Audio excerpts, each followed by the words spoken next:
Bonjour, voici une brève capsule afin de vous présenter le magnifique projet qui a été présenté à la population le samedi 28 novembre dernier. Lors de cette présentation, l'équipe était composée de deux conseillers, soit Scott Mitchell et Frédéric Vallière, Monsieur le maire, Monsieur Marcoux, et également Claudia Labbé qui est en charge des communications et du plan marketing auprès du comité. Et moi, également, Marie-Michelle Benoît, directrice du service des loisirs. Prenez note que cette capsule sera moins explicative que la présentation, mais vous permettra quand même d'en savoir un petit peu plus long sur le projet et également vous faire votre propre idée. Et si vous avez des questions, n'hésitez jamais à communiquer avec le service des loisirs. Avant de débuter, les 108 personnes présentes ont bien été informées que leur présence était importante et super appréciée et qu'il était important que tout au long de la présentation, énormément d'informations allaient être données et que tout commentaire constructif devait être gardé à la fin pour la période de questions. Déroulement de la présentation se passait sur 6 points, mais le plus important dans cette capsule sera l'aménagement du parc Atkinson, l'avenir du manoir Atkinson, également le nouveau bâtiment des loisirs et la présentation de la nouvelle signature. Monsieur le maire a présenté Scott en 2015, qui présentait l'augmentation de la population, qui a annoncé la bonne nouvelle concernant l'école, qui était la première sur la liste de la commission scolaire concernant l'agrandissement du bâtiment pour répondre aux besoins. Afin de se situer, c'est important de comprendre que le terrain dont lequel on va vous parler se situe entre la 7e et la 6e rue, le pont, mais également la piste cyclable, donc le terrain derrière l'école primaire. Une historique du projet a été présentée plus en détail.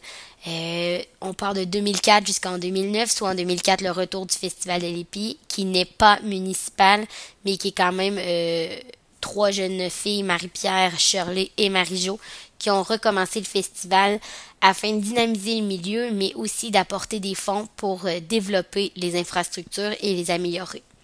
En 2008, la municipalité a fait l'acquisition du site Atkinson. En 2009, mise sur pied du service des loisirs et formation du comité du parc Atkinson, qui est un comité consultatif. Tout ça dans le but aussi d'aller sonder les familles. Prenez note que ce comité représentatif était vraiment afin d'accompagner le conseil municipal et prenait aucune décision. Par contre, à droite, vous pouvez y voir toutes les personnes qui ont permis de représenter toute la population. 3 étapes ont été réalisées, soit le sondage envoyé aux 116 familles, une consultation des organismes de Scott et un brainstorming du comité qui était vraiment de sortir des constats de notre Scott, comme qu'est-ce qu'on vit, vers où qu'on veut s'en aller. Donc, dans les constats, on y voit la FADOC qui vit des problèmes par rapport à l'organisation de l'activité, qui n'ont pas de locaux, autant pour tenir les activités qu'il y a des problèmes de rangement. Le bâtiment de terrain de jeu qui n'est pas fait pour accueillir autant d'enfants qu'on en accueille. Terrain de baseball qui a vécu une modification suite au problème de manque d'espace et le non-respect des normes. Bâtiment de piscine, association de soccer qui jouait sur le terrain de l'école et également plusieurs autres constats qui nous ont amenés à faire un plan d'aménagement pour les 20 prochaines années. Focusons sur la partie de la 7e rue. Donc, on y voit une amélioration au niveau de la 7e rue pour sécuriser cette rue, étant donné qu'il y a énormément de gens qui y circulent, autant pour l'école, le soccer et autres activités.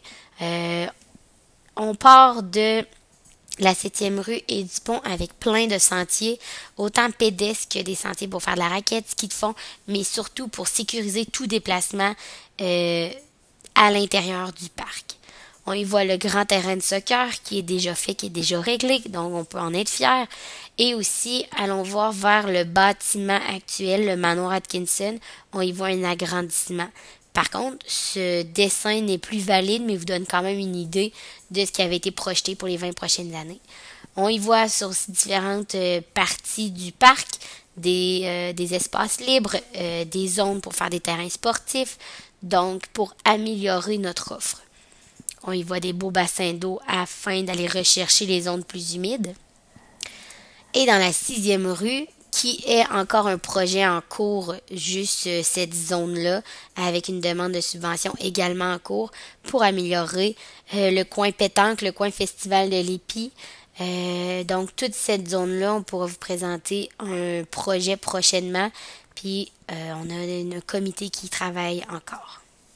Donc, le service des loisirs en 2015, c'est plus de 1900 personnes qui bénéficient de l'offre. C'est près de 500 familles. C'est 190 jeunes de terrain de jeu, dont 20% qui viennent de l'extérieur.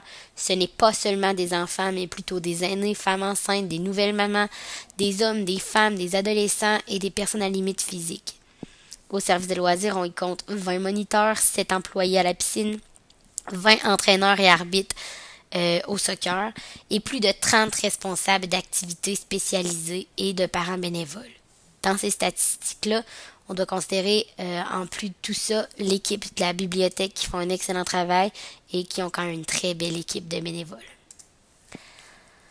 On constate qu'on n'a toujours pas parlé de l'avenir du manoir Atkinson et du nouveau bâtiment des loisirs, mais une étape importante aussi qui ne sera pas présentée dans la capsule est l'amélioration des infrastructures. Donc tout ce qui est sentier, on répète le terrain de pétanque, tous ces points-là sont encore des projets en cours. Le manoir Atkinson, la fameuse belle maison qu'on retrouve on dit belle, mais aujourd'hui, on dirait plutôt la maison désuète au fond du terrain. Donc, de 2010 à 2015, la municipalité a travaillé très fort dans le but de récupérer le manoir et d'en faire un lieu culturel et historique. Pour ce faire, en 2009, le service des loisirs et le conseil municipal a pris en charge le projet. En 2012, une firme d'architectes a pu relever le bâtiment, donc prendre toutes les dimensions, prendre sa conception également. Et avec l'expertise architecturale, on a pu en avoir un coût, une estimation des coûts de rénovation qui s'élevait à près de 1 million de dollars. On parle de rénovation et non de restauration, donc on le rénove avec les matériaux du jour pour le rendre également légal au point de vue des normes, étant donné que c'est un bâtiment public. L'évaluation des meubles par des antiquaires ont été faits à 2 reprises afin de bien savoir à quoi on avait affaire en termes de meubles, connaître leur histoire, connaître leur année également de construction. En 2012, le conseil municipal a cité le bâtiment à titre de monument historique, donc non patrimonial, mais bien monument historique, afin de démontrer l'intérêt de récupérer le manoir. Mais également, puisqu'il y avait une demande, il y avait une subvention d'accorder, donc dans tout le processus, à plusieurs reprises, on a été en recherche de subventions pour aider à couvrir ce gros montant de 1 million. Mais malheureusement, aucune subvention 5 ans plus tard a été accordée. Le conseil municipal a dû prendre une très grande décision concernant l'avenir du manoir Atkinson. Afin d'arriver, 3 questions ont fait partie du processus. La première, sommes-nous capables de prioriser sa rénovation tout en considérant qu'il va falloir construire un nouveau bâtiment pour répondre aux besoins actuels? La deuxième, pourquoi aimons-nous tant le manoir? Pourquoi les gens sont si attachés à ce bâtiment-là? Sommes-nous capables de lui rendre hommage autrement si on doit prendre la décision de ne pas le garder? La dernière, et qui est quand même très importante, à quoi va ressembler le manoir après sa rénovation? Est-ce que tout ce qu'on aime du manoir va être encore présent une fois les rénovations faites? Malheureusement, le conseil municipal et l'équipe ont travaillé très fort, mais finalement pour arriver à la conclusion que pour une question financière et une urgence des autres besoins, sa rénovation ne sera pas priorisée. Donc, le manoir Atkinson, connu comme il est là, disparaîtra. Par contre, le plus important dans tout ça, c'est de retenir qu'il faut lui rendre hommage, puisqu'il fait partie de Scott, fait partie de l'histoire de la Nouvelle-Beauce. 5 solutions ont été ressorties et devront y être travaillées avec le comité historique. Appel de projet pour sa récupération. Dans le but d'éviter l'appel mécanique au maximum, un appel de projet va être lancé à la population, mais aussi appel général, à savoir est-ce qu'il y a des gens qui sont intéressés de récupérer le manoir. Certains pourraient repartir avec pièce par pièce, prendre le manoir, aller le reconstruire ailleurs. C'est un type de projet qui pourrait être donné lors de cet appel, ou encore une simple récupération des matériaux, des fenêtres, des portes, etc. Plus d'informations seront à venir concernant cet appel de projet. Historia, bonne nouvelle, l'émission Les Récupérateurs a passé à Scott le 2 et 3 novembre dernier pour récupérer nos meubles, pour lui donner une deuxième vie, mais surtout dans l'émission on pourra revivre un petit peu le manoir et notons que l'émission sera diffusée le 10 février prochain dans le cadre de Historia. Soirée hommage à l'histoire de Scott et du manoir Crawford Atkinson. Donc oui, c'est bel et bien le manoir Crawford Atkinson. Lors de cette soirée, nous pourrons revivre tout le monde ensemble l'histoire, mais également à l'aide de vidéos, à l'heure d'une présentation, de revivre l'intérieur et justement avoir l'impression de l'avoir visité. Rappel de l'histoire du manoir dans le nouveau bâtiment. On veut vraiment reprendre des pièces, des parties qui représentent l'histoire de Scott et l'intégrer dans le deuxième étage du nouveau bâtiment afin qu'on puisse le revivre, mais également sur le terrain. Donc, rien n'empêche qu'on pourrait avoir un sentier historique avec toute notre histoire derrière le bâtiment et derrière Scott. Donc, le dernier point, vente aux enchères des meubles pour la population, il faut comprendre que ce sera une activité, donc toute la population de Scott, les citoyens de Scott vont être invités en premier pour justement essayer d'aller se rechercher un petit morceau du manoir. Et par la suite, cette vente aux enchères-là sera ouverte à tous pour la vente des meubles. Nouveau bâtiment des loisirs, donc... le nouveau bâtiment des loisirs est une démarche faite depuis 2008.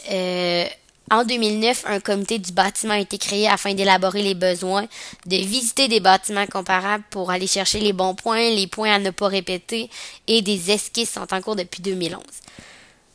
Les esquisses ont énormément évolué et modifié suite à l'annonce aussi que le manoir n'était pas récupéré, donc un nouveau bâtiment a été repensé. Par contre, les besoins restent les mêmes, soit une grande salle pour répondre aux activités sportives et sociales, le terrain de jeu, nos 190 jeunes pour les mettre dans un bâtiment légal et également agréable, la FADA qui soit l'âge d'or pour tenir leur activité sociale, soit leur soirée de danse, soit encore leurs activités de jour, et une salle communautaire pour notre population. Deux autres salles, soit pour les cours sportifs et culturels, mais qui de ce fait même se font aussi pour des activités sociales, des vestiaires pour répondre aux besoins du bâtiment et du terrain, et des zones de rangement. Faut comprendre qu'il y a eu une importante recherche de subventions pour ce projet, soit en 2012, 2013, 2014, et malheureusement, aucune de ces subventions a été accordée à Scott. Donc, le conseil municipal a dû aller de l'avant vu l'urgence des besoins, a premièrement révisé le budget et s'assurer que les besoins étaient bel et bien ceux élaborés, afin d'embaucher une firme d'architectes et d'ingénieurs pour avancer les plans. Et nous sommes rendus à l'étape de vous dévoiler les plans du nouveau bâtiment. Donc, les prochaines pages vont vous faire visiter le bâtiment au complet, mais vous recevrez également une brochure dans l'info Scott avec la description du projet en long et en large. Sa localisation est vraiment située près du terrain de soccer. Et si vous voyez en haut au milieu, vous avez l'ancienne place du manoir Atkinson. Donc, on voit que le nouveau bâtiment est un petit peu plus bas. On y voit des stationnements, des zones, des sentiers aménagés. Et pour ce qui est de l'intérieur du bâtiment, nous sommes au rez-de-chaussée actuellement. Vous avez à droite la grande salle avec le coin cuisine, service, le coin traiteur. La grande salle qui sert également pour activités sportives et culturelles. Donc, c'est pour ça qu'on y voit une petite scène aménagée. Plus vers la gauche, on y voit la zone vestiaire, donc toilettes et vestiaires pour les activités de la grande salle, mais en bas également le vestiaire ouvert qui est le vestiaire pour les activités sportives extérieures, soit le soccer, soit les sentiers, mais également pour tous les projets futurs de ce terrain-là. Rangement un petit peu plus haut, vous voyez rangement mécanique vestiaire, donc ce qui est les zones de service pour la salle. Allons au deuxième étage. Donc, à gauche, vraiment le deuxième étage, mais à droite, vous avez encore la grande salle qui est pleine grandeur. Donc, lorsque vous rentrez en arrière, vous avez la petite salle qui est la salle culturelle, mais également le bureau des 20 moniteurs. Vous avez ensuite le bureau de coordination qui est pour le bureau soit du directeur, directrice du service des loisirs ou encore des coordonnateurs des activités. Grande salle qui est la salle pour les activités sportives de petits groupes et activités culturelles. Donc que ce soit le TRX, le yoga, le tai chi, la danse de petits groupes, c'est dans cette salle-là qu'on va pouvoir y pratiquer son cours. On y voit l'accès service cuisine, puisque cette grande salle d'accès sportif et culturel peut également être louée la fin de semaine pour des activités sociales, parties de famille, etc., avec une belle terrasse qui donne accès sur le terrain de soccer. Tadadam! Donc, voici le nouveau bâtiment des loisirs et salles communautaires de la municipalité de Scott.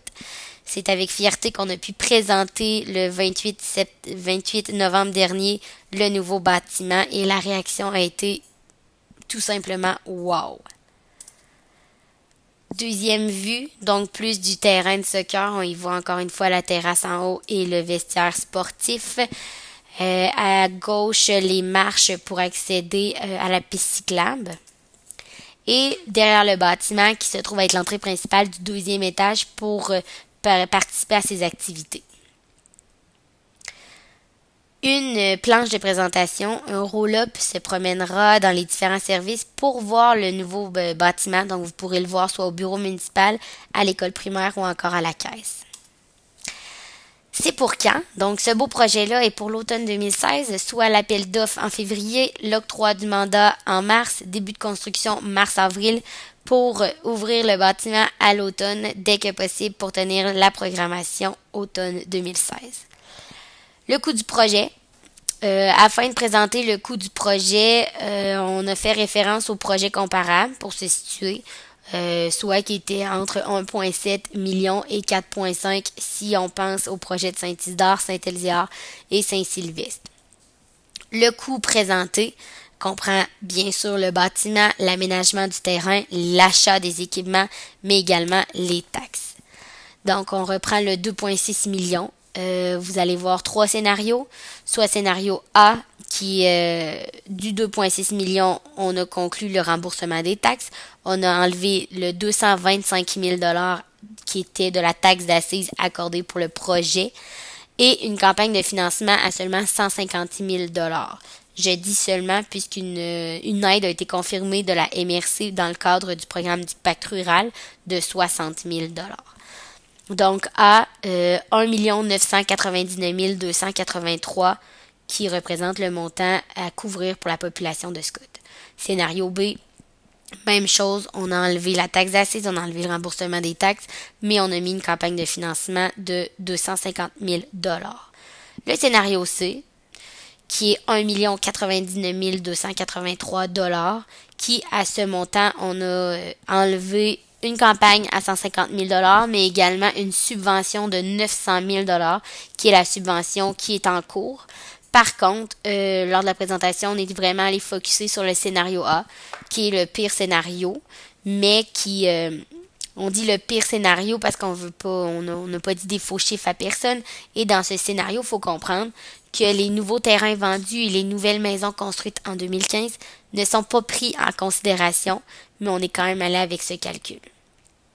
Le petit chiffre du 100 qu'on voit dans le tableau, donc le 0,0482 $ du 100 $ d'évaluation, B étant 0,04 $ du 100 $ et C 0,02 $, représente le montant qu'on va aller calculer à l'aide de votre compte de taxes municipales. Vous allez prendre le total de votre évaluation, qui est l'évaluation de la maison et du terrain sur votre compte de taxes. Ce montant, on le divise par 100 et on va le multiplier par le montant au 100 que vous avez dans les 3 divers scénarios de financement. Ce calcul-là va vous donner le montant par année que vous allez trouver sur votre compte de taxes. Par contre, on se répète, mais ce scénario-là ne sera pas le même en 2017, qui 2017 sera le début du financement du projet, puisque Scott est en pleine évolution et vit énormément de nouveaux projets, donc des nouveaux payeurs de taxes, donc un montant diminué. Suite à cette présentation-là, on a démontré aux gens que plus qu'on allait chercher dans la campagne de financement, moins que ça coûtait cher. Donc, pour tout le monde travailler ensemble, on a la fierté de présenter notre nouveau logo de développement qui est le logo du parc Atkinson. On remarque que les couleurs de la municipalité ont été utilisées et 3 lettres sortent de l'image, soit un P, un A, un S. P pour le parc, A pour Atkinson, le site, et S pour Scott. Donc, on peut voir que ça fait le mot pas, un pas collectif pour dynamiser notre milieu. 3 couleurs ont été utilisées, le vert, le rouge, le jaune, pour représenter les espaces verts, le côté plus sportif et équipement, et le jaune pour ce qui était de la culture et le bâtiment de service. Une police de caractère plus vieillot a été utilisée pour aller rechercher un peu l'époque du manoir Atkinson. Une fois la fierté derrière cette nouvelle image, cette nouvelle signature, c'est important de s'impliquer.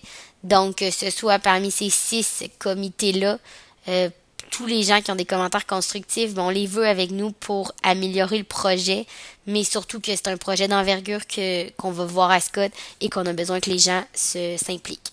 Alors, tout simplement communiquer avec Marie-Michel à l'adresse mentionnée à l'écran.